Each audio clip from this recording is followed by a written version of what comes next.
মিত্ৰতা আগবাঢ়িছে আৰু আমি যথেষ্ট আগবাঢ়িছোঁ আৰু কিছু বাকী আছে। কাৰণ মই ভাবোঁ যে নিৰ্বাচন 25-ৰ পৰা 27 তাৰিখৰ ভিতৰত ঘোষণা হ'ব। 10 তাৰিখৰ পৰা 15 তাৰিখৰ ভিতৰত আমি গোটেই বিষয়টো চূড়ান্ত ৰূপৰেখা নিৰ্ণয় কৰিব পাৰিম আৰু তেনে গতিৰে আগবাঢ়িছে। জটিলতা আছে, থাকিবই, আৰু আমিও আমাৰ আপোনালোকে সকলোৱে জানে যে আমি এটা সংখ্যাৰ চিট আমি বিচাৰি আমি ইতিমধ্যে তেওঁলোকৰ লগত কথা বতৰা পাতিছোঁ আৰু যিটো আমি ৰাজহুৱা কৰা নাই, কিন্তু আমি বিষয়বোৰ কিছু আগো বাঢ়িছে আৰু যথেষ্ট যোগাত্মকভাৱে আগবাঢ়িছে। কিছু বাকী আছে, সেইবোৰ মই ভাবোঁ যে খুব সোনকালে হ'ব আৰু হোৱাৰ লগে লগে মিত্ৰতা চূড়ান্ত হোৱাৰ দিশত অগ্ৰসৰ হ'ব আৰু আমি আনুষ্ঠানিকভাৱে গোটেই কথাবোৰ ঘোষণা কৰিব পাৰিম। নাই হোৱা, কিন্তু আমি বিচাৰি আছোঁ আৰু আমি খেলিম।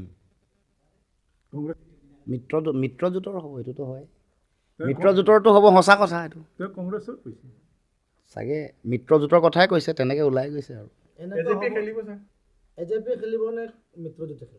মিত্ৰজোঁটেই খেলিব, নিশ্চয় হ'ব। নাই তেনেকুৱা নহয়, এইটোতো হ'লে কি হ'ব, ইয়াত আমি গালি দিব লাগিব কংগ্ৰেছক, বেলেগত আকৌ আমি, গতিকে সেইটো বন্ধুত্বমূলক প্ৰতিদ্বন্দ্বিতা নহয়।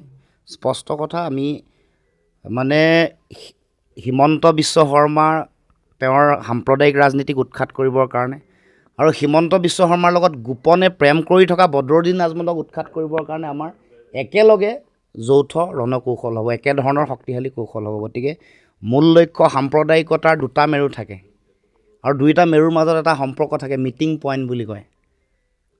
হিন্দু সাম্প্ৰদায়িকতা কৰা যিসকল ব্যক্তি আছে তেওঁলোকৰ লগত মুছলিম সাম্প্ৰদায়িকতা কৰা যিসকল মানুহ আছে তেওঁলোকৰ এটা গোপন বুজাবুজি বা গোপন প্ৰেম থাকে, যাতে দুয়োটা পক্ষই তেওঁলোকৰ নিজৰ মুনাফাটো আদায় কৰি থাকিব পাৰে।